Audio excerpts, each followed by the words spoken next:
අද අපි ලෑන්ඩ්මාර්ක් සමග සාකච්ඡා කරන්නේ කසුන් කල්හාර.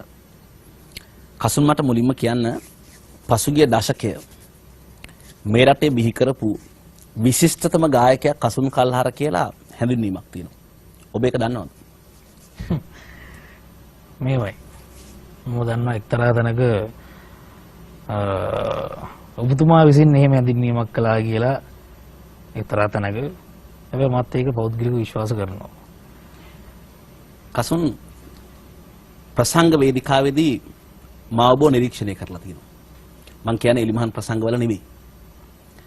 ශාලාවල කරන භාවමය සංගීතයේ තියෙන තැන්වල මාවබ නිරීක්ෂණය කරලා තියෙනවා. බොහෝ ගායක ගායිකාවන් ඉදිරිපිටදී ඔබට අතිවිශාල ප්‍රේක්ෂක ප්‍රතිචාරයක් හම්බ වෙනවා. ඒක සාමාන්‍ය පෘථග්ජන මිනිසෙකුට පෘථග්ජනයෙකුට දරා ගන්නට අමාරු තරම් ප්‍රේක්ෂක ප්‍රතිචාරයක් මම දැකලා තියෙනවා. ඔබ මේ කිසිවක් ගණන් ගන්න නැතුව ඔවුන්ට ප්‍රතිචාර දක්වන්නෙත් නැතුව ඔබ ඉන්නකොට මට පුදුමයක් හිතෙනවා පෘථග්ජන මිනිහෙකුට පුළුවන් ද මේ ප්‍රතිචාරය දරාගෙන ඔවුන්ට නැවත ප්‍රතිචාරයක් දක්වන්න නැතුව ඉන්න කියලා. ඔබ මොකක්ද ඒ කරන්නේ? මේමයි. ඒකේ සෑහෙන ලොකු හතාවක් තියෙනවා. මම විශ්වාස කරන්නේ දැන් බොහෝ විට දැන් ඔබතු කියපු විදිහට දැන් වේදිකාවේ උඩ මම සිං කරන තැනකදී එතන තියෙනවා මේ කියන මම විශ්වාස කරන ලොකු දෙයක් තියෙනවා. කියන මම හිතන්නේ මේ ඔඩියන්ස් එකක් හැමතිස්සෙම බලාපොරොත්තුෙන් ඉන්නේ ස්ටේජ් එකේ උඩ ඉන්න මිනිහා ලොකු මැජික් එකක් කරනකම්. කියන්නේ එයා හුදෙක් සින්දුවක් කියලා එනවා කියන තැනට නෙවෙයි. එයා අපි බලාපොරොත්තු වෙන්නේ නැති වෙන තැනකින් අපිව ඉන්ස්පයර් කරයි. අපිව පුදුම කරයි කියන තැනකින් තමයි ඔඩියන්ස් එක මේ පිපාසාවෙන් බලාගෙන ඉන්නේ කියලා. මම කැමති ඒක ඇතුලේ ඒගොල්ලන්ව ඒ විදිහට පුදුමයටපත් කරන්න. ඉතින් මම සම්පූර්ණ අවධානය දෙන්නේ ඒ සඳහා. ඒ කියන්නේ මම ජෙනුයින් ෆීලිං එකක් එක්ක මේ සාමාන්‍යයෙන් මේගොල්ලන්ට අපෝන් ස්ටේජ් නිරන්තරයෙන් අහන්න හම් වෙන ගීතේ කියන එකට වඩා තව එහා දෙයක් මහන්සි වෙලා දෙන්න ඕනේ කියන තැනට තමයි මම කතා කරන්නේ. මගේ ඔළුව ඇදලා තියෙන එතනට. දැන් අර ප්‍රතිචාරය වැඩි වෙන්න මගේ අවශ්‍යතාවය මගේ අවශ්‍යතාවය ඊට වඩා වැඩි වෙනවා. ප්‍රතිචාරය වැඩි වෙන්න මම උත්සාහ කරනවා ඊළඟ නිමේෂයේදී මගේ අතින් අත්වැරද්දක් වුණොත් ඒක ලොකු අප්සෙට් එකක් වෙනවා මට. ඒක නිසා මම මගේ සම්පූර්ණම අවධානය මම දෙනවා මගේ සිංගින් වලට සහ මගේ මානසික ඒකාග්‍රතාවයට කිසිම අඩුපාඩුවක් නැතුව ඊළඟට මං සිං කරන නෝට් එක මම ඒකට කියන්නේ පට්ට පර්ෆෙක්ට් කියලා. මේ එච්චරක් පර්ෆෙක්ට් ඉදිරිපත් කරන්න පුළුවන් කියන තැනට මට ඕනේ පුදුම කරවන්න මිනිස්සුන්ව. කියන්නේ තවත් නිකන් සාමාන්‍ය ගායනාවක් නෙවෙයි. මට ඕනේ හැමතිස්සෙම මගේ ඉස්සරහා මගේ ගායනාව අහන්න ලෑස්තිලා ඉන්න මිනිස්සුන්ව පුදුම කරවන්න. හුදෙක් ඒගොල්ලන් විතරක් නෙවෙයි මටත් ඕනේ මටත් ඒ නීඩ් එක තියෙනවා. මටත් ඕනේ මගේ මේ වොයිස් එකෙන් පිට වෙන එක කොච්චර පර්ෆෙක්ට්ද කොච්චර ෆීලිං ෆුල්ද කියන එක ගැන මම හැමතිස්සෙම සවිඥානිකයි. ඉතින් ඒක තමයි දැකලා තියෙනවා. ඔබ හැර බොහෝ ගායක එලිමහන් ප්‍රසංගවලදී මේ ප්‍රතිචාරය මදි වුණාම ඉල්ලනවා. මල්ලි අත් දෙක උස්සන්න අප්පුඩි ගහන්න කෝ ඉල්ලනවා. දැන් ඒ අතර ඔබ හිතනවා ඔබ අර නිහඬව හිටියාම මැජික් එක වැඩි වෙනවා කියලා. මොකද බොහෝ අය ඉල්ලන දේ ඔබට දෙද්දී ඔබ ප්‍රතික්ෂේප කරනවා. ඔව් එක පැත්තකින් ඒක බොහෝ අය ඉල්ලන දේ ඔබට දෙද්දී ඔබ ඒක ප්‍රතික්ෂේප කරනවා. ඔව් ඇත්තටම නම් ඒක ප්‍රතික්ෂේප කිරීමක් නෙවෙයි. ඒ කියන්නේ මට එතනට යන්න බෑ. මිනිස්සු කොච්චර කෑ ගැහුවත් මිනිස්සුන්ගේ කෑ ගැහිල්ල වැඩි වෙන්න මට එන්නේ බයක්. මම බයයි මට වැරදි කියලා. ඒ බය තියෙන තාක්කල් මං හිතන්නේ ක්‍රියේෂන් එකක් ඇතුලේ හැසිරෙන මිනිහෙක්ට පොටෙන්ෂල් එක ආරක්ෂා කරගෙන ඉන්න පුළුවන් කියලා. කසුන් මේ සංගීත සම්මාන වල ඔබට බොහෝ සම්මාන ලැබිලා තියෙනවා. මා දන්නවා. ඔබ මොකක්ද ඒ ගැන හිතන්නේ? සංගීත සම්මාන වල ඔබට බොහෝ සම්මාන ලැබිලා තියෙනවා. ඇත්තටම නම් මට එහෙම එකක් මතක නැහැ. මං හිතන්නේ මට එහෙම සම්මාන ලැබිලා නැහැ කියලා. නෑ ලැබිලා තියෙන ඔබට. උදාහරණයක් සිරස් සංගීත සම්මාන වලදී ඔබට සම්මාන ලැබුණා. ඔව්. මේ සම්මාන ලැබීම ගැන ඔබේ අදහස මොකක්ද? මම කියන්නේ සිරස් සම්මාන සංඝ තුල නෙවෙයි ඕනෑම සම්මානයක් සම්බන්ධව. මෙහෙමයි. මම දැනුවත්ව මට මේ රටේ සම්මාන දෙනවා කියන කාරණාව සම්බන්ධයෙන් කිසිම පැහැදීමක් නැහැ. කියන්නේ කිසිම තෘප්තියක් නැහැ. කියන්නේ සතුටක් නැහැ. සිර සම්මාන වලදී පවා මට හම්බෙච්ච සම්මාන මම හිතන්නේ ඒක කියන්නේ ඒව නිකන් සම්මාන. කියන්නේ ඇත්තටම ඒකේ ලොකු වටිනාකමක් එක්ක මට ලැබිච්ච දේවල් නෙවෙයි කියලා තමයි මම නම් විශ්වාස කරන්නේ. මොකද සම්මාන උල්ලක් ඉවරලම දැක්ක දවසක් ඔබ ඒ සම්මාන උත්සව ශාලාවෙන් එළියට එනවා. ඔබ එක් අතක ඔබේ දරුවා හිටියා. ඔබ මේ වාගේ කලිසමක් ඇඳගෙන හිටියේ. මේකම වෙන්නේ සමහර වෙලාවට. සාක්කු දෙකේ සම්මාන දෙකක් තිබුණා. අතේ දරුවා කියන සම්මානේ හිටියා. තවත් සම්මාන දෙකක් ඔබට උස්සගෙන යන්න බැරුව ඔලුගෙඩි වලින් අල්ලගෙන සම්මාන දෙකක් සාක්කුවේ තව දෙකක් අතේ තියාගෙන දරුවා වඩාගෙන ඔබ එළිටනවා මා දැක්කා. මා විස්මයටපත් කළා මේ ගායකයා මේ සම්මාන දෙකක් සාක්කුවේ දාගෙන තව සම්මාන දෙකක් අතේ එල්ලගෙන දරුවා කිහිලි ගන්නගෙන එළිට එනකොට. ඔබට වඩා වටින මොන සම්මානයද? මේමයි දරුවා කියන එක සම්මානයක් හැටියට ගන්නවා නම් ඉතින් කොහොමදත් ඔබ්වියස් ඒක තමයි වටින්නේ කියන එක. නමුත් ඇත්තටම අර මේ ඒකනේ මම දැකලා තියෙනවා සමහරක් අවස්ථාවල මේ අර කියන්නේ කෙලවරක් නැතුව මේ මිනිස්සුන්ට කියන්නේ මේ සම්මාන කියන එක ඇතුලේ මම නම් විශ්වාස කරන්නේ ඒක බුදු බොහොම නිකන් මේ පොඩි මෙහෙම දේවල් ටිකක් මේ වගේ කරන අඩුම ගන්න කියන්නේ මම විශ්වාස කරනවා මිනිහෙක්ට සම්මාන හම්බ වෙනවා කියන එක ඇතුලේ අදාළ වටිනාකම එකක්. කියන්නේ ඇත්තටම මේ මිනිහා මේ වගේ වැඩක් කරාද? එසේනම් ඒ කරපු වැඩේට තමයි මේ සම්මානය දෙන්නේ කියන වටිනාකම දුන්නා නම් ඇත්තටම මේක සම්මානයක්. ඒකත් එක්ක මම කැමති සම්මානයත් එක්ක සල්ලි හම්බ වෙනවා. ඒකටත් මම කැමතියි. මොකද ඒක බලාපොරොත්තු නොවන වෙන ආදායමක්. යම් කිසි ඒ කලපරසක් ඇතුලේ අපි හිතන්නේ නැහැ. නමුත් සම්මානයක් එක්ක සල්ලි ටිකක් හම්බ වෙනවා. දැන් ওই දෙක තමයි මම විශ්වාස කරන්නේ. ওই දෙකෙන් එකක්වත් නැත්තම් මම ඒක විශ්වාස කරන්නේ නැහැ ඒක සම්මානයක් කියලා. කසුන් මා ඊළඟ ප්‍රශ්නේ අහන්න හදන්නේ ඔබෙන් මේ මාල්නි බුලත් සිංහල ගැන. හැබැයි ඒ මං අහන්නේ අම්මා කියන පෞද්ගලික චරිතය ගැන නෙවෙයි. මාල්නි බුලත් සිංහල කියන ගායිකාව ගැන. නිර්මාණ ශිල්පිනිය ගැන. ඇගේ විශිෂ්ට හැකියාවන් ගැන මට ප්‍රශ්නයක් ඔබෙන් අහනවා. ගායන ශිල්පිනියක් විදිහට, නිර්මාණ ශිල්පිනියක් විදිහට ඔබේ තක්සේරුව මොකක්ද? ඉතාම හොඳ තක්සේරුවක් තියෙනවා. කියන්නේ මම හිතන්නේ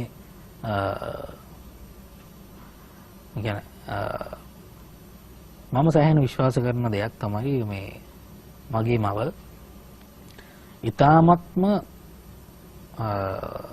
අපි කියන්නේ යුනික් කියලා අග්‍රගණ්‍ය කියලා අන්න එහෙම ගායන ශිල්පිනියක්. ඒ කියන්නේ ඒකට කාරණා ගොඩාක් තියෙනවා. මම පෞද්ගලිකව දන්න දේවල්. මේ මොකද මම පර්සනලි දන්නවා එයාට ටච් කරන්න පුළුවන් වෙච්ච රේන්ජස් මොනවාද? සිං කරනවා කියන එක ඇතුලේ. නිකන් එයාට ජන කවියක් කියන්න කියලා කිව්වොත් එහෙම as it is ඒකේ ඔරිජිනලි එන විදිහටම ඒක සවුන්ඩ් කරන්න එයාට පුළුවන්කම තිබුණා. බොහොම නිකන් සරල දෙකනේ. මම පිළිගන්නේ නැහැ මගේ මව මේ හැමදාම ඊටාම හොඳ දේවල් කරායි කියන එකත්. එයා සිංගර් සමහරක් සිංගර් තියෙනවා. අයින් කරමු. මොකද මම පස්සේ අම්මා ගැන ප්‍රශ්නයක් වෙනම අහනවා. මම කියන්නේ මාල්නි බුලත් සිංහල ගැන සංගීත ශිල්පිනිය ගැන. ඔයා සංගීත ශිල්පිත පැත්තක දැන් බැලුවම වාර්තින් තක්සේරු. සමහරක් වෙලාවට එයා සිං කරපු දේවල් ඇතුලේ මම සැටිස්ෆයිඩ් නොවිච්ච මම ඊළඟ ප්‍රශ්නේ දැන් උතෙන්ටම දාන්න. ඔව්. ඔබ ඇගේ දකින්න දුර්වලතා මොනවද? මාන්නේ බුලත් සිංහල කියන ශිල්පිනියගේ දකින්න දුර්වලතා මොනවද? දුර්වලතාවය කියලා මම දකින්නේ තෝරා බේරාගෙන වැඩ නොකිරීම. මම හිතන්නේ. කියන්නේ ඇත්තටම එයාගේ කැපැසිටි එකට උචිත දේවල් මොනවද කියන එක ගැන සමහරක් විට හරි අදහසක් නැතුව සමහරක් දේවල් එයා කළා කියන එක ගැන මට ප්‍රශ්නයක් තියෙනවා. දැන් මං එනවා අම්මා කියන චරිතයට. දැන් මාළි බුලත් සිංහල නැහැ මෙතන. අම්මා ගැන ඔබට ඇති ඇගේ එකම දරුවා විදිහට බොහොම සංවේදී හැඟීමක්. ඔව්. හරි සංවේදී හැඟීමක් අම්මා ගැන. මොකද ඔබ ලයන්මන්ට් එක කරපු ප්‍රසංගයක් සම්බන්ධව ඔබ පාසලෙන් අයින් වෙලා ඒ ප්‍රසංගයේ සම්බන්ධයෙන් ඇවිච්ච මහන්සියේ ප්‍රමාණයක් මා පෞද්ගලිකව දන්න හින්දා. ඔබට තියෙන සංවේදී හැඟීම මොකක්ද අම්මා ගැන? මට ලොකු හැඟීමක් තියෙනවා. ඒ කියන්නේ මම මේ කොන්සර්ට් එක කරන දවස්වල එහෙම අපේ අම්මා තමයි සම්පූර්ණයෙන්ම මට අවශ්‍ය අදාළ සියලුම කාරණා මට ප්ලේ කරන්න මිනිස්සු ඕනේද එහෙනම් මේගොල්ලන්ව මෙන්න මෙතනින් ගන්න පුළුවන් කියලා ඒක කන්ටැක්ට් කරලා දීලා එතකොට ෂෝ එකට අදාළ අවශ්‍ය කාරණා හෝල් එක බුක් කරන්න ඕනේ. ඔව්. ඒ සියලු දේවල් එයා තමයි කරේ. ඉතින් ඒක සම්බන්ධයෙන් මට ලොකු හැඟීමක් තියෙනවා. කියන්නේ මං හිතන්නේ මේ කියන්නේ ඒක කරාට මං හිතන්නේ මේ ඕනෑම මේ අම්මා කෙනෙක් එහෙම කරනවා තමන්ගේ දරුවෝ වෙනුවෙන්. නමුත් මගේ අම්මට තිබුණා ලොකු විශ්වාසයක්. මේ මිනිහට මෙහෙම සපෝට් එකක් දුන්නොත් මේක සම්පූර්ණයෙන්ම මේ වෙනස්ම තැනකට සිද්ධ වෙයි කියලා. තව කෙනෙක් ඉන්නවා කසුන් එච්.එම්. ජයවර්ධන. මං අහන්නේ තාත්තා ගැන නෙවෙයි. මේ සංගීත ශිල්පියා මේ නිර්මාණ ශිල්පියා ගැන ඔබේ තියෙන සාධන ලක්ෂණ ඔහුගේ විශිෂ්ට ගුණ සම්බන්ධයෙන් සංගීත ශිල්පියෙක් විදිහට එච්.එම්. ජයවර්ධන ගැන ඔබේ තියෙන සාධන ලක්ෂණ මොනවද? මොනවද ඔහුගේ තියෙන සුවිශේෂම ලක්ෂණ ටික නිර්මාණ ශිල්පියෙක් විදිහට? ඊටාම විශේෂ ලක්ෂණය තමයි අපේ තාත්තා එහෙම නැත්නම් එච්.එම්. ජයවර්ධන. ඉතින් කියවෙනවනේ. මේ විශේෂම කාරණාව තමයි පුදුමාකාර සෙන්ස් එකක් තියෙන මිනිහෙක් කියන එක. ඒ කියන්නේ රහයි. එයාගේ නිර්මාණ හරි රහයි. ඉතින් ඒ රසට මම කැමතියි. දැන් ඉස්සර මම ගෙදර ප්‍රැක්ටිස් කරද්දී අපේ තාත්තා මට පල්ලෙහා තට්ටුවේ ඉඳලා කෑ ගහනවා. මම ප්‍රැක්ටිස් කරන්න උඩ තට්ටුවේ. මම එහෙම කියන්නේ අපිට තට්ටු දෙකේ ගියක් තිබුණා කියන එක ගැන නෙවෙයි. එයා නමුත් කෑ ගහලා මෙහෙම කියනවා මේ මොනවද ඔය කරන්නේ? මෙලෝ රහක් නැතුව මොකක් රහදයක් කරනවා කියලා. ඇත්තටම නම් ඉතින් මම කරන්නේ ප්‍රැක්ටිස්. ඉතින් මේ ප්‍රැක්ටිස් එකේ අවසානයේ තමයි රහ තියෙන්නේ.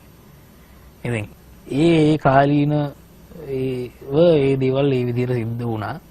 නමුත් හැමතිස්සෙම තාත්තගේ මගේ සංවාදයක් තිබුණා මේ රස කොහෙද තියෙන්නේ.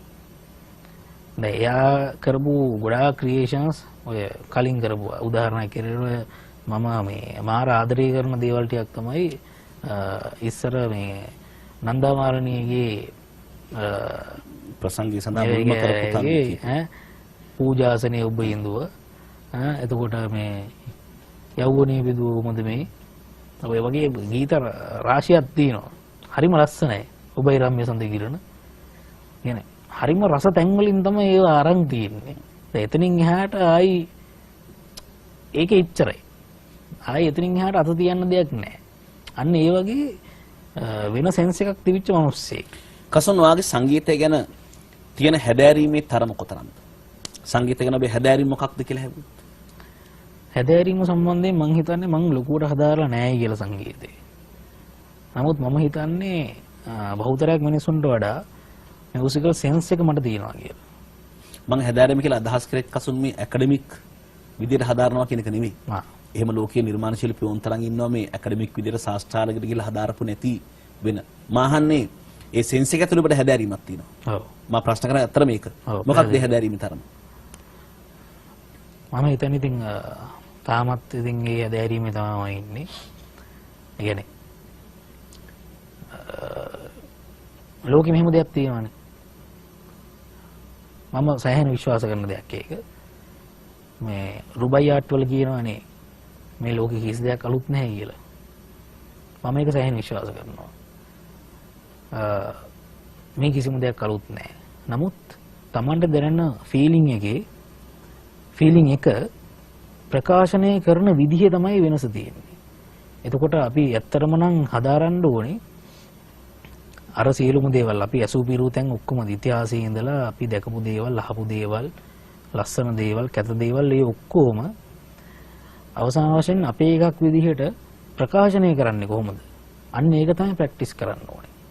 මම හිතන්නේ අන්න ඒකට පාත් එකක් හම්බුනොත් කාට හරි ඒක තමයි එයාගේ ආර්ට් එක කියලා. ඔබ විතක ගුරුවරයෙක් වෙනවා. මොකද ඔබට ශිෂ්‍ය පරම්පරාවකට කරපින් ඉන්නේ. ඔබ උගන්වනවා. මේ උගන්වන්න දැනුම කොහෙන්ද හොයාගන්නේ? මොකද ඇකඩමික් විදිහට ඔබයි මායි දෙන්නම් පිළිගන්නද ඔබට හැදෑරීමක් නැහැ කියලා. නමුත් ඔබට හැදෑරීමක් තියෙනවා කියලා ඔබ කියනවා. දැන් උගන්වන්න තැනට එනකොට මොකක්ද ඒ ඊළඟ පරම්පරාවට ඔබ දෙමින් ඉන්නේ මේ? මම හිතන්නේ අර මම කලින් කියපු එකම තමයි. සෙන්ස් එක තමයි.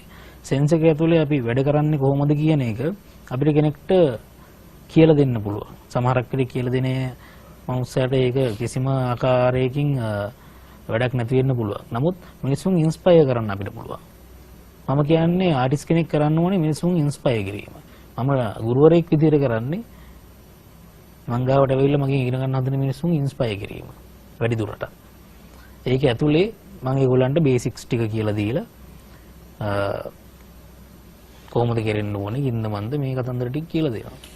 අර ලයින්මන්ට් එකේ කරන ප්‍රසංගයට ආපහු ගියොත් එහෙම මම හිතන්නේ දැන් අවුරුදු 10ක් එහා ඒ ප්‍රසංගය කරේ. ඔව් 8කට විතර. 8කට විතර. හැබැයි ඒ ප්‍රසංගයේ බලපු කේමදාස් මාස්ටර් විශ්මයටපත් වුණා එදා ඒ ප්‍රසංගය දැකලා. ඒක ඔබයි මයි දෙන්නම දන්න කාරණාවක්. මම දැන් ප්‍රශ්නයක් අහන්න හදන්නේ. ඔබේ පොඩි වයසේ ගහපු ඒ සිම්පනිස් තිබුණා එතනදී. දැන් ඇයි මේ වාගේ එක්ස්පෙරිමන්ට් වැඩ කරන්නේ නැත්තේ? අපි එහෙම එකක් දැක්කේ නැහැ කසුන් ඊට පස්සේ. ඔව්. ඒකට බොහොම සාධනීය කාරණා තියෙනවා. මොකද ඒ දවස්වල මට උමනාව තිබුණේ ඇත්තටම මියුසික් කරන්න. නමුත් මේ වෙද්දී මම විවාහකයි මට ෆැමිලි එකක් තියෙනවා. ඒකත් එක්ක මම බැංක් ලෝන්ස් අරන් තියෙනවා. ඔය වගේ සියලු කතන්දරය ඇතුලේ ඒ සියලුම ගනුදෙනු පියවන්න මට සිද්ධ වෙලා තියෙනවා මේ සිස්ටම් එක ඇතුලේ මියුසික් කම්පෝස් කරලා කාට හරි දෙනවා විකුණනවා කියන තැනට. ඕ සමහරක් විට ආයතන වලට එහෙම නැත්නම් පෞද්ගලික මිනිස්සුන්ට. ඉතින් දැන් තියෙන එක නෙවෙයි ඒ කාලේ තිබුණේ ඇත්තටම. ඒ කාලේ තිබුණේ අර මියුසික් කරන්න තියෙන අමාරුව. දැන් තියෙන්නේ මේ ජීවත් වෙන්න තියෙන අමාරුකමට මියුසික් කරන එකක්. ඒක හොඳ නෑ මම දන්නවා. පොඩ්ඩක්වත් හොඳ නෑ. අර උනාය හදාගත්තොත් හොඳ නැද්ද? අර කලින් ඒ වුණමට තියෙනවා. හැබැයි මම මේ කල් බලමින් ඉන්නේ මට යම්කිසි විවේකයක් ලැබෙන කාලයක් බලමින් මං ඉන්නේ මේ වැඩේ ඉතින් මේ විදිහට කරන්න. ඒක මට හැමතිස්සම තියෙනවා. නැත්තම් මට මේ වැඩේ මේ විදිහට කරගෙන යන්න හම්බ වෙන්නේ නැහැ ඉතින්. අපි දන්නවා මේ පහුගිය කාලේ අපි දැක්ක මේ ප්‍රේමසිරි කේමදාස නදීක ගුරුගේ එහෙම නැත්නම් සිතාර වාද්‍ය ශිල්පී ප්‍රදීප් සමහර පරිශ්‍රණ කළ දුන ජය සංගීතෙත් එක්ක දැන් මේවා මේ රටේ යම්කිසි පිරිසක් දකිමින් හදාරමින් ඔවුන් ගැන හිතමින් ඉන්නවා. මොකද ප්‍රදීප් සමහර කරපු සිතාර වාදනත් එක්ක ජය සංගීත මිශ්‍ර කරා. සමහර ලාවට වෙන කෙනෙක් කරා නම් ඔකට බටහිරින් ගත්තා කියලා බැනුම් අහන්නත් තිබුණා. නමුත් මේවා වැදගත් දේවල් ලංකාව ඇතුළේ. දැන් ඇත්තටම කසුන්ගෙන් මෙන්න මෙහෙම දෙයක් බලාපොරොත්තු වෙමින් ඉන්න පිරිසක් ඉන්නවා. ඔර නිකන්වත් ඉඟියක් දෙන්න බැරිද? මේ දේවල් සම්බන්ධයෙන් මෙන්නම concept එකක් මගේ තියෙනවා. මෙහෙම අරමුණක් මගේ තියෙනවා. තාම කරලා නැති එක ඇත්ත. එහෙම තියනවද ඔබ ළඟ? මොකද ඔබ ළඟ තියෙන්න ඕනේ. ඔබට එහෙම අසනීපයක් තිබුණා. ඔව්. ඒ අසනීපේ තාමත් තියෙනවා. හැමදාම තියෙයි. මම හිතන්නේ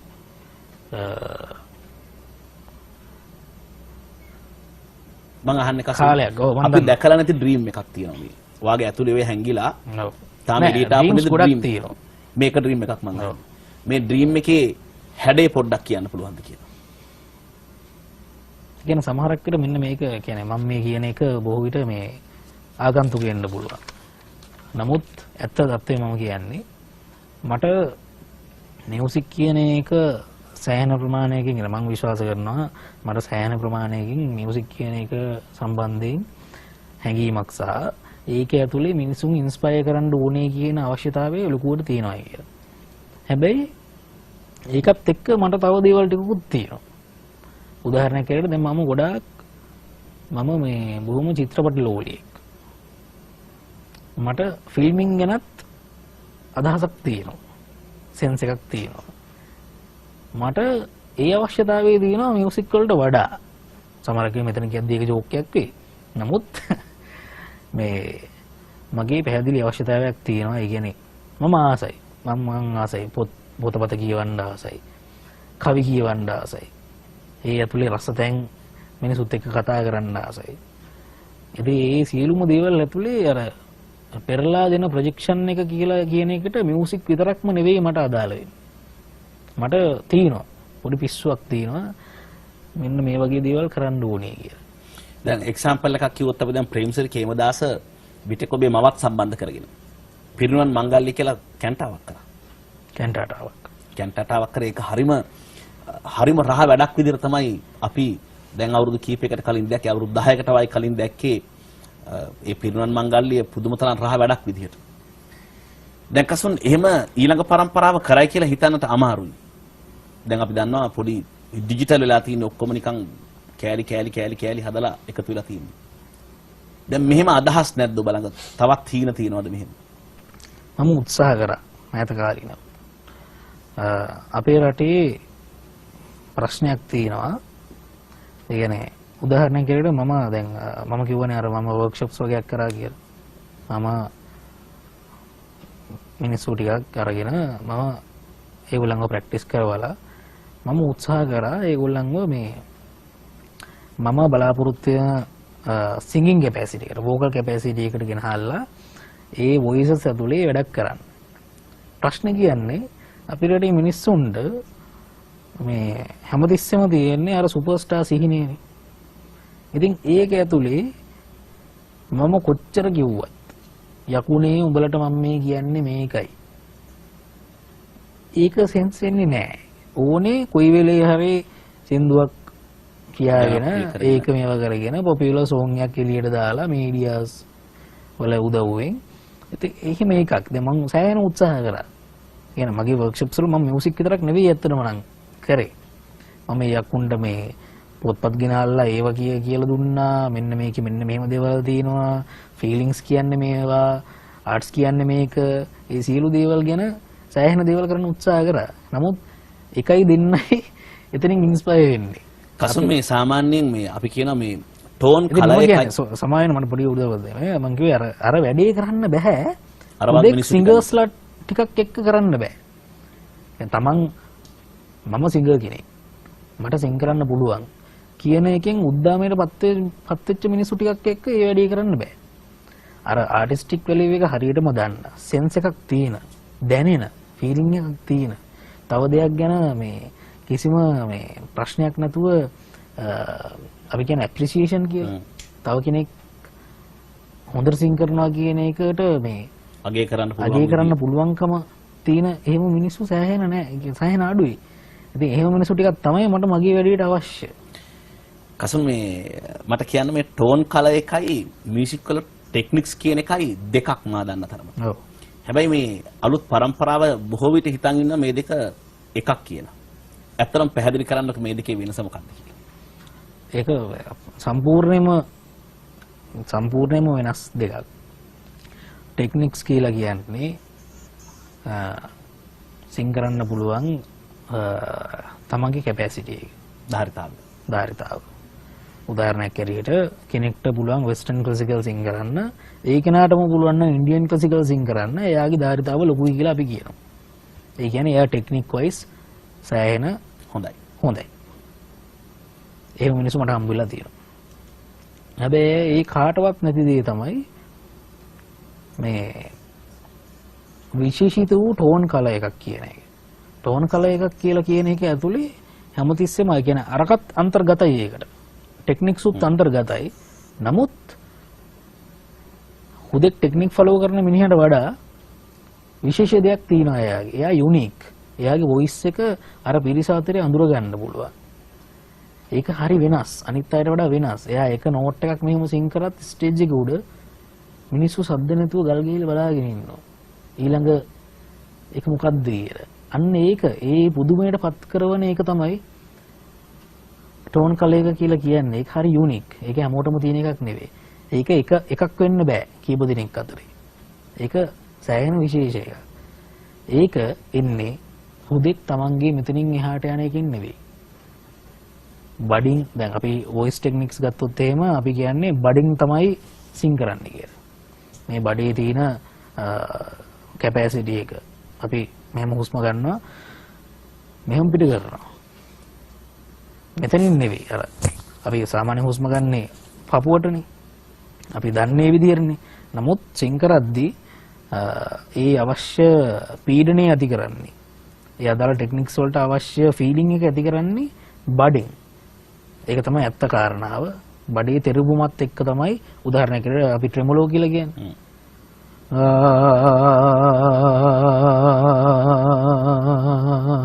කියන එක නිකන් උගුරින් කියන ඒක නෙවෙයි.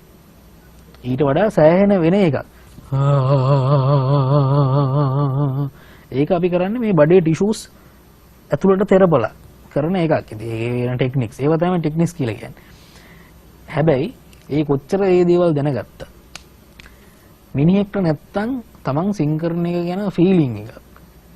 කියන්නේ මම මුලින්ම කියන්නේ තමන් සිං කරන එකට තමන් ආදරය කරන්න ඕනේ. තමන්ගේ වොයිස් එකට තමන් ආශක්ත වෙන්න ඕනේ. තමන්ගේ වොයිස් එකට තමන් ලව් නම් එතනින් එහාට දෙයක් නැහැ.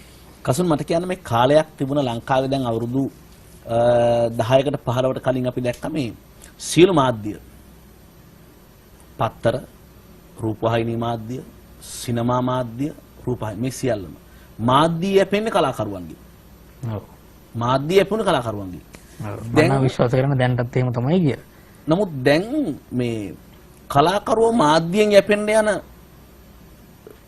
ප්‍රවණතාවයක් ඇති වෙමින් තියෙනවා. සාමාන්‍ය වියුතුව තියෙන්නේ මාධ්‍ය යැපෙන්න කලාකරුවන්ගේ. ඒක තමයි වියුතු දේ. ඔව් අනිවාර්යයෙන්ම. වියුතු දේ. නමුත් අනිත් පැත්තට මේක හැදෙමින් තියෙනවා මේ මාධ්‍ය යැපෙනවා වෙනුවට කලාකරුවා මේ මාධ්‍ය මත යැපෙන්න කරන උත්සාහයක් තියෙනවා. පැහැදිලිව. මේක නෝ විවේචනේ මොකක්ද? මට බොහොම දරුණු විවේචනයක් තියෙනවා. මම ඔය ගොඩාක් තැන්වල කියලාත් තියෙනවා. මම හැමදාම කියන්නේ අපේ රටේ සිං කරන මිනිස්සු ටික ඉන්නවානේ. දැන් මට අදාළ වෙන්නේ ඒ කොට්ටාශයනේ. මුලින්ම ගත්තොත් එහෙම. දැන් මම හිතන්නේ ඔබ කතා කරපු එක ඇතුළෙත් බොහොම වැඩි බරක් යන්නේ එතනට. ඔව්. මේ සිං කරන ආටිස්ලා කියන ගොන්නට. ඇත්තටම ලොකු ප්‍රශ්නයක් තියෙනවා. ඒ කියන්නේ මම දැනුවත්ව මම කියන්නේ මේ ලංකාවේ හැමෝම දන්නවා. ඕපන් ස්ටේජ් ෂෝ එකකට ගියොත් එහෙම. ඒ කියන්නේ ඉස්සර අපේ අම්මා බව. ගියොත් එහෙම ඒ අදාළ ගාණක් තියෙනවා. බොහෝ විට රුපියල් 5000යි. එහෙම නැත්නම් 7000යි. ඔන්න ඒ ගණන්. ඒක දැන් අවුරුදු 10කට විතර පස්සේ දැනුත් ඒ ගණන්ම තමයි. ඒක මාර ප්‍රශ්නයක්. මම මේ සිංගල්ස්ලා ගැන විතරයි කතා කරන්නේ. පසු දේවල් මම පසුව කියන්න. සිංගල්ස්ලා ගැන ගත්තාම දැනටත් ඒ ගණන්ම තමයි. තාමත් රුපියල් 7000ට රුපියල් 10000ට මැක්සිමම් රුපියල් 12000 15000ට සිං කරන මිනිස්සු තමයි ඉන්නේ. මං අහන්නේ මොකද්ද මේ තියෙන ප්‍රශ්නේ? දැන් ෂෝස් තියෙනවා නම් Tamanට Taman ගැන තක්සේරුවක් තියෙනවා නම් මොකද්ද මේ තියෙන ප්‍රශ්නේ? දැන් ඒගොල්ලෝ 10000 15000ක් ගන්න ෂෝ එකකට මම තනියෙන් ක්ලේම් කරලා මම ගන්න ලක්ෂයක්. ඒකේ මම වැඩ කරන විදිය. මම කියන්නේ ඇයි මිනිස්සුන්ට බැරි Taman ගැන හරි තක්සේරුවකට එන්න. ඉතින් මම හිතන්නේ මේ සියලුම මේක ඇතුලේ තියෙන්නේ ඒගොල්ලන්ට තියෙන හීනමානය කියලා. ඒ කියන්නේ මම ගාන අඩු කරේ නැත්තම් මට ෂෝස් නැති වෙයි. ඉතින් එහෙම තැන් වලට යන්න හොඳ නෑ. කසුන් ඔබ වඩා කැමති මේ කසුන් හක් කල්හාර කියලා දෙන්නෙක් ඉන්නවා. එක්කෙනෙක් සංගීතඥයෙක් අනිත් එක්කෙනා ගායකයෙක්. ඔබ වැඩි ලව් කරන්නේ කාටද? මම දෙන්නටම ලව් වෙති. එහෙම තියෙනවා. මේ දැන් අපි දන්න තව කාරණාවක් තියෙනවා මේ සංගීතය සම්බන්ධයෙන් මෑත කාලේ තිබිච්ච ප්‍රවණතාවයක්. අපි CD පටවල් දකිනවා සංගීතඥයෝ කියලා කොටසක්. හැබැයි ඔවුන් මේ සංගීතය නිර්මාණය කරගෙන තියෙන්නේ උදාහරණයක් ඔත් ඔබ ළඟට වෙලා කිව්වොත් එහෙම ඩෙස්ක් එකකට ගහලා ටොක්ක කියලා ගහලා කියනවා මට මෙන්න මේකෙන් අයියා සින්දුවක් හදලා දෙන්න කියලා. ඔබ මහන්සි වෙලා ස්ටුඩියෝ එකේ මේක කම්පෝස් කරලා සම්පූර්ණ සින්දු හදලා දෙනවා. ඇත්තටම මම හිතන්නේ මුළු සින්දුවම සමානට හැදෙන්නේ ඔබේ. එයාගේ සමානට බීට් එකක් විතරයි එන්නේ. දැන් රිද්ම් එකක් විතරයි එන්නේ. හැබැයි එළියේ ඔබ නෙමෙයි සංගීතඥයා වෙන කෙනෙක් විතර එළියේ ඉන්නවා. මෙහෙම ප්‍රවණතාවයක් තියෙනවා. මෙහෙම සංගීතඥ කොටසකුත් තියෙනවා. ඔව්. මේ ගැනත් ඔබ විවේචනය කියන්නේ. මම හිතන්නේ ඒක බොහොම අභාග්‍ය සම්පන්න තත්ත්වයක්. ඒක ඔබ සංගීතඥයාගේ පිළිගන්න එහෙම එකක් තියෙනවා කියලා. ඔව් පැහැදිලිවම. පැහැදිලිවම මම පිළිගන්නවා. ඒකේ තත්ත්වය තමයි දැන් ආටිස්ට් කෙනෙක් කියලා කියන්නේ මම අර කලින් කිව්වේ. මේ තියෙන දේවල් වෙනස් විදියකින් ප්‍රකාශනය කරන්න පුළුවන් මිනිස්සු. දැන් ප්‍රකාශනයක් නැත්නම් ඒක ආටිස්ට් කෙනෙක් නෙවෙයි. ඒක තමයි සරලම தත්ත්වය. දැන් අපේ සමහරක් මිනිස්සුන්ට ඔළුවේ දේවල් තියෙන්න පුළුවන්. ඒක හරි. ඔළුවේ බොහොම ලස්සන දේවල් තියෙන්න පුළුවන්. දැන් උදාහරණයකට ඔබතුමාගේ මාධ්‍ය. බොහොම වචන වලින් බොහොම ලස්සනට එළියට දානවා. ඒක තමයි ඔබේ මාධ්‍ය. මගේ මාධ්‍ය මියුසික්. මට පුළුවන් වෙන්න ඕනේ ඒක මියුසිකල් නෝට්ස් වලින් එක්ස්ප්‍රෙෂන්ස් වලින් මෙහෙම අවුට්පුට් එකක් දෙන්න. එක්ක මට ප්ලේ කරන්න පුළුවන් වෙන්න ඕනේ. එක්ක මට සිං කරන්න පුළුවන් වෙන්න ඕනේ. මේ දෙකම කරන්න බැරි නම් මට පුළුවන් වෙන්න ඕනේ දැනන කෙනෙක්ට මියුසික් නොටේෂන් එක මෙහෙම ලියලා දෙන්න. මෙන්න මේකයි මගේ ඔළුවේ තියෙන්නේ මෙන්න මේක ගහපල්ලා. ප්ලේ කරපල්ලා. මේ කාරණා එකක්වත් ඔය එකක්වත්ම නැති මිනිහෙකුට ආර්ට්ස් කියන එක ගැන ඉතින් ප්‍රශ්නයක් තියෙනවා ලොකු. කසන් පහුගිය කාලේ අපි දැක්ක ලොකු මේ රැප් ගීත ශෛලියක්. ඒ ඔබ හා සමවයසේ ඔබත් එක්ක ආපු මේ සංගීත කණ්ඩායම විශාල ප්‍රමාණයක මේක තිබුණා. ඔබ මෙතෙන්ට ගියේ නැහැ. මම හිතන්නේ මේ ඔබ තමයි මේ නොගිය ඒ පරම්පරාව හිටපු අය කෙනෙක්. ඔබයි මෙතෙන්ට ගියේ නැත්තේ. ඒක රහ නැද්ද? එකක් රහ නැහැ. අනිත් එක ඉතින් මට තියෙනවා පැහැදිලි දැක්මක්. මට ෆිලොසොෆි එකක් තියෙනවා දෙයනේ කියලා. කසුන් මට කියන්නේ මේ බොහෝ ගායකයරි කලාකාරයෙක් හරි ওই සියලු සාධනීය ලක්ෂණ. ඔබත් එක්කම මෙතෙක් කතා කරලා සියලු සාධනීය ලක්ෂණ. යහපත් දේවල් ඔබ ළඟ තියෙනවා. හැබැයි මිනිස්සු ගාව නිෂේධනීය දේවලුත් තියෙනවා. අපි කියන පොඩි අප්සෙට් තියෙනවා කියලා. දැන් ඔබ ඕමාර් කයම් ගැන කියවම එක්ක සුරාව, සූදුව, ගැහැණිය මොකක් හරි මිනිහෙගේ අප්සෙට් එකකුත් තියෙනවා. සාධනීය ලක්ෂණ ඉවරයි දැන්. ඔව්. මොකක්ද ඔබේ තියෙන අප්සෙට් එක? ඔය ඔක්කොම මගේ අප්සෙට්. ඒ කියන්නේ මේ නිෂේධනීය ලක්ෂණය ඔබව ගිල ගයිද අනාගතයේදී? නෑ එහෙමනම් වෙයි කියලා මම හිතන්නේ නෑ. නමුත් ඉතින් මම විශ්වාස කරන්නේ රහ දෙන මිනිස්සුන්ට තියෙන හැමදේම ඉතින් මට තියෙනවා. ඔව් කසුන් මං අහන්නේ බොහොම සංවේදී ප්‍රශ්නයක්. ඔව්. ලෝකේ බොහෝ නිර්මාණ ශිල්පීන් අපි යුරෝපයේ මේ දවස්වල මේක විශාල වශයෙන් දකිනවා. සංගීතඥයෝ, ගායකයෝ, ගායිකාවෝ. මම ඔය කිව්ව කරුණු තුනෙන් එකක් හින්දා. සුරාව, සූදුව, ගැහැණිය, ගැහැණිය නම් පිරිමියා. ලිංගිකත්වය, සුංගහර මේවායි මොකක් හරි කාරණාවක් හින්දා. මේක එළිය සමාජය දකින්නේ අප්සෙට් එකක් කියලා. මම ඒක අප්සෙට් එකක් වශයෙන් දකින්නව නෙමෙයි මේ. මම ඔබෙන් මේ ප්‍රශ්නේ අහනව නෙමෙයි. මෙතන තමයි මේ නිර්මාණ ශිල්පය ගිල ගන්න තැන. මම අහන්නේ ඔබේ සියලු සාධනීය කාරණා ටික සාකච්ඡා කරනවා ඔබට කියන්න මේ නිෂේධනීය කාරණාවක් විසින් ඔබව අනාගතයේ ගිල ගනීද? මොකක්ද ඔබට දෙන්න පුළුවන් අහන් ඉන්න මිනිස්සුන්ට ඔබට ආදරය කරන මිනිස්සුන්ට ඔබ දෙන තක්සීරුව මොකක්ද එහෙම වෙන්නේ නැහැ කියලා. මේවයි මම කාටවත් තක්සීරුවක් දෙන්නේ නැහැ. ඔබට ඔබේ තක්සීරුව කියලා. මට මගේ තක්සීරුව තමයි ඊ අදාළ කාරණා සුරාව, සූදුව, ගැහැණිය හරි ඕනෑම දෙයක්. ඒකට ඇප්ලයි වෙන තව ඕනෑ තරම් දේවල්. ඒවා මට නරක දේවල් නෙවෙයි. මට නම් මගේ පෞද්ගලික ජීවිතය ඇතුලේ මට ඒවා බොහොම රහ දේවල්. ඒවකින් තමයි ඉන්ස්පයර් වෙන්නේ මං හිතන්නේ ආටිස්ට් කෙනෙක්. ඒක ඇතුලේ තමයි රහ තියෙන්නේ. ඒක ප්‍රැක්ටිකලි කරනවද නොකරනවද කියන එක වෙනම කතාවක්. නමුත් ඒක ගැන ෆැන්ටසි හදාගන්න තියෙන ෆැන්ටසි එක හරහා තමයි නිර්මාණ එළියට එන්නේ. ඒකන මම ඒක වැරද්දක් දකින්නේ. ඔබ වඩාම ප්‍රිය කරන මේ බටහිර ගායක ගායිකාවෝ කවුද කසු? ගොඩක් ඉන්නවා. නම් කියන්න ඕනේ. කීපයක්. මම කැමති ගායිකාවන්ගෙන් ගත්තොත් එහෙම ශකීරා කියන සිංගර්ට මම ගොඩක් කැමතියි. ගොඩක් අය කැමතියි යාගේ හැඩයට. හිප් මූව්මන්ට්ස් වලට.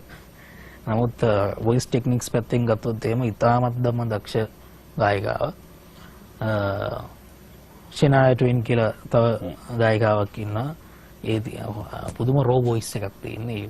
පුදුමාකාර ලස්සන එකක් ඒ. මේ අර මම කරන්නේ අර යූඩ්ලින් කියලා ටෙක්නික් එකක් ඒකේ නිරන්තරයෙන් කරන කෙනෙක්. බොහොම ලස්සනයි ඒක. එතකොට සෙලින් ඩියෝන් කියන ගායකාව මම දැකලා තියෙන ලෝකේ පවර්ෆුල්ම වොයිස් එක තියෙන ගෑණි. පුදුමාකාර ශක්තියක් ඒ වොයිස් එකේ තියෙන්නේ. ඒ මම ආස වෙන එකට හැමතිස්සෙම හේතුවක් තියෙනවා. ඉන්දියාවේ නම් ෆීමේල් සිංගර්ස්ලා ගැන මට ලොකු තක්සේරුවක් නැහැ. දැන් උදාහරණයක් ඇරෙන්න දැන් අපි හැමෝම කැමති ගායිකාවක් ලතා මංගেশකර් කියලා කියන්නේ. නමුත් මෑත කාලේ ලතා මංගেশකර් සිං කරන දේවල් වලට මම කැමති නැහැ. ඒ කියනවා පොඩි නිකන් අප්සෙට් සවුන්ඩ් එකක්. ඒ කියන්නේ ආයාසෙන් කියනවා වගේ. එහෙම නැත්නම් පිරිමියෙක් ආයාසෙන් ගෑණියෙක්ගේ වොයිස් එක ඉමිටේට් කරන්න හදනවා වගේ. අන්න එහෙම තැනකට එනවා. නමුත් මට තේරෙන්නේ නැහැ ඇයි තාම ඉන්දියන් ෆිල්ම් ඉන්ඩස්ට්‍රි එකේ ලතා මංගেশකර්ගේ ඒ වොයිස් එක තාමත් පාවිච්චි කරන්නේ කියලා. ඒ වගේ දේවල් තියෙනවා.